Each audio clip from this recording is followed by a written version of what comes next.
Hi friends, இன்னைக்கு நம்ம மாங்காய் ஊறுகாய் எப்படி செய்கிறதுன்னு பார்க்க போகிறோம். வாங்க எப்படி செய்யலான்னு பார்க்கலாம். ஃபஸ்ட்டு அதுக்கு 6 மாங்காய் எடுத்துக்கிட்டேன்.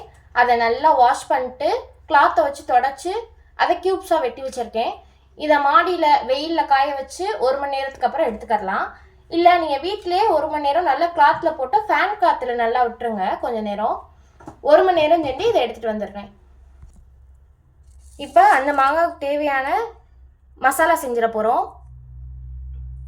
2 டேபிள் ஸ்பூன் அளவுக்கு கடுகு எடுத்திருக்கேன். இதில் உளுந்தம்பருப்பு கலந்துருக்கு. உங்களுக்கு வேணும்னா அது கலக்காமல் எடுத்துக்கோங்க.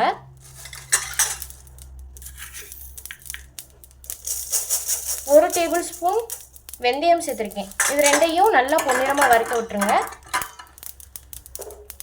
ஒரே ஒரு கட்டி பெருங்காயம் சேர்த்துருக்கேன். இது எல்லாத்தையும் சேர்த்து பொன்னிறமாக வறுத்துடலாம். இப்போ நம்ம வறுத்தோம்னா அந்த பவுடரை அரைச்சி தனியாக வச்சுட்டேன். காய வச்ச மாங்காவும் ரெடி ஆயிடுச்சு.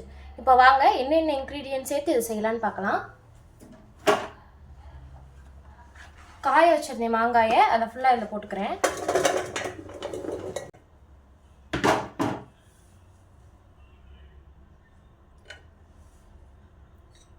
பத்து பல்லு பூண்டு உரிச்சு வச்சுருக்கேன், அதையும் சேர்த்துக்கலாம். 30 கிராம் இருக்கும் நம்ம அரைச்ச பொடி, அதையும் சேர்த்துக்கலாம்.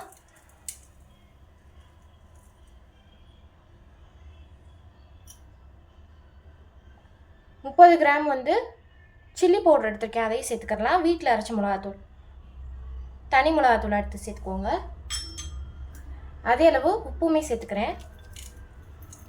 மாங்காய் நல்லா காஞ்சிருக்கணும், இல்லைன்னா சீக்கிரத்தில் கெட்டுரும்.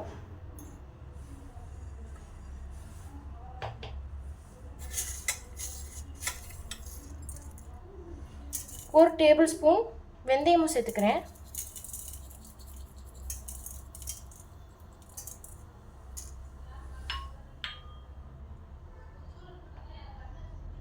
எனக்கு இன்னும் காரம் வேணுன்றதுனால ஒரு table spoon extra chilli powder add பண்ணிக்கிறேன். எனக்கு இதுக்கு கொஞ்சோண்டு ஆயில் போதும். நல்லா வெயிலில் காய வச்சு எடுத்தாலே ரொம்ப நாள் கெடாமல் இருக்கும். அதனால் ஆயில் சேர்த்துக்கிறேன். இது என்னென்னா நல்லெண்ணெய், அதை மட்டும் சேர்த்துக்கிறேன். இதை நம்ம இப்போ நல்லா கிளறிக்கலாம்.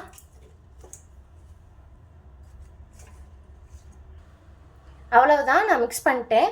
இதை வந்து ஏர்டைட் ஜார்லேயோ இல்லைன்னா மண்பானையிலையோ போட்டு 7 நாள் வந்து வெயிலில் வச்சு எடுத்துக்கோங்க. நம்மளுடைய ஊறுகாய் ரொம்ப நாள் கெட்டு போகாமல் இருக்கும். சூப்பராக இருக்கும். இதை ட்ரை பண்ணி பாருங்கள். கடைசி இருக்கிற எண்ணெயை சுடுசோட்டில் போட்டு பரட்டி சாப்பிட்டீங்கன்னா இன்னுமே சூப்பராக இருக்கும். ட்ரை பண்ணி பார்த்து கமெண்ட் செக்ஷனில் எப்படி இருந்துச்சுன்னு சொல்லுங்கள். பாய்.